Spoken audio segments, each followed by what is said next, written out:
2024 পৰাজয় নিশ্চিত বিজেপিৰ 2024 পিছৰে পৰা ৰাজ্যৰ ৰাজনীতি দেখা নাযাব মুখ্যমন্ত্ৰী হিমন্ত বিশ্ব শৰ্মা 24 নিৰ্বাচনত অসমৰ ৰাইজে আউট কৰিব মুখ্যমন্ত্ৰী হিমন্ত বিশ্ব শৰ্মা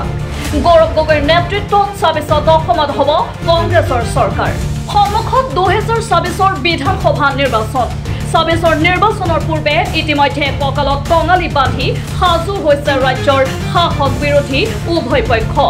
ৰাজ্যৰ প্ৰান্তে প্ৰান্তে তুংগত উঠিছে নিৰ্বাচনী প্ৰচাৰ শাসিত দল বিজেপিক পৰাভূত কৰিবলৈ ইতিমধ্যে ৰণকৌশল সাজু কৰিছে বিৰোধী দল কংগ্ৰেছে কংগ্ৰেছৰ মত অনুসৰি 24 নিশ্চিত কংগ্ৰেছৰ চৰকাৰ বিজেপিৰ 10 বছৰীয়া শাসনৰ দুৰ্গত কংগ্ৰেছী পতাকা উৰুৱাবলৈ সাজু হৈছে গৌৰৱ নেতৃত্বাধীন কংগ্ৰেছ এফালে মুখ্যমন্ত্ৰী হিমন্ত বিশ্ব শৰ্মাৰ নিৰ্বাচনী প্ৰচাৰ সভা আনফালে এপিচিচিৰ সভাপতি গৌৰৱ গগৈৰ নিৰ্বাচনী প্ৰচাৰ সভা শাসক বিৰোধী উভয় পক্ষৰ আক্ৰমণ প্ৰত্যাক্ৰমণে ক্ৰমাৎ অধিক আকৰ্ষণীয় কৰি তুলিছে অসমৰ ৰাজনৈতিক প্ৰেক্ষাপট শেহতীয়াকৈ বিজেপি চৰকাৰ তথা মুখ্যমন্ত্ৰী হিমন্ত বিশ্ব শৰ্মাৰ বিৰুদ্ধে আক্ৰমণাত্মক হৈ পৰিল এপিচিচিৰ সভাপতি গৌৰৱ গগৈ পশ্চিম কাৰ্বি আংলঙৰ কংগ্ৰেছৰ বিশাল কৰ্মী সভাত মুখ্যমন্ত্ৰী হিমন্ত বিশ্ব শৰ্মাক উদ্দেশ্যি গৌৰৱ গগৈৰ মন্তব্য 2024 ৰাজ্যৰ শক্তিশালী আঙুলিয়ে বিজেপিক উফৰাই দিব 24 বিধানসভা নিৰ্বাচনৰ পিছত হিমন্ত বিশ্ব শৰ্মাক অসমত দেখা নাযাব অহা বছৰ হিমন্ত বিশ্ব শৰ্মাই অসমৰ ৰাইজৰ মাজৰ পৰা বিদায় ল'ব ইয়াৰ লগতে মুখ্যমন্ত্ৰীক উদ্দেশ্যি গৌৰৱ গগৈৰ মন্তব্য বিজেপিক বহু আঙুলি দেখুৱাই অসমৰ ৰাইজে কংগ্ৰেছক আশীৰ্বাদ দিব 24 বিধানসভা নিৰ্বাচনত অসমৰ ৰাইজে কংগ্ৰেছক মৰম দিব আগন্তুক বৰ্ষত অসমত কংগ্ৰেছৰ নেতৃত্বত চৰকাৰ হ'বলৈ গৈ আছে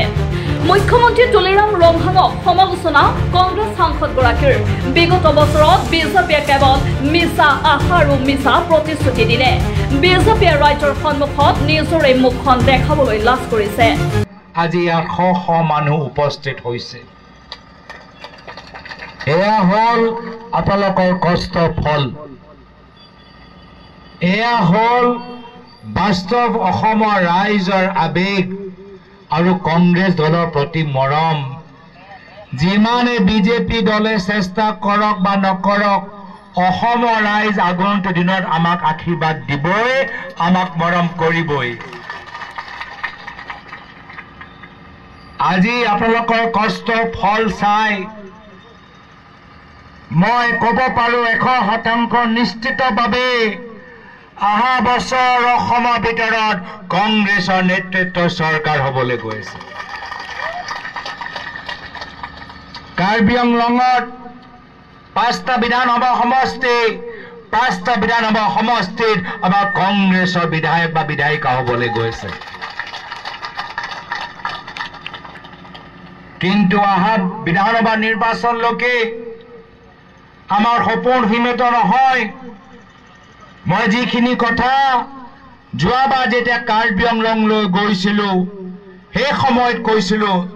একেখিনি কথা আপোনালোকৰ সন্মুখত দোহাৰিছোঁ মাত্ৰ বিধানসভা নহয় মাত্ৰ লোকসভা নহয় আমাৰ অন্তিম সপোন হ'ল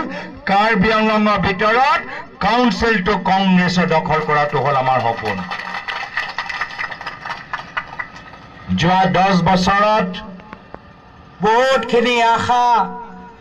আৰু মিছা প্ৰতিশ্ৰুতি বিজেপি দলে দেখালে বহুতখিনি কথা ক'লে মিঠা কথা ক'লে চাকৰি পাব উন্নতি হ'ব মাটি পট্টা পাব উদ্যোগ হ'ব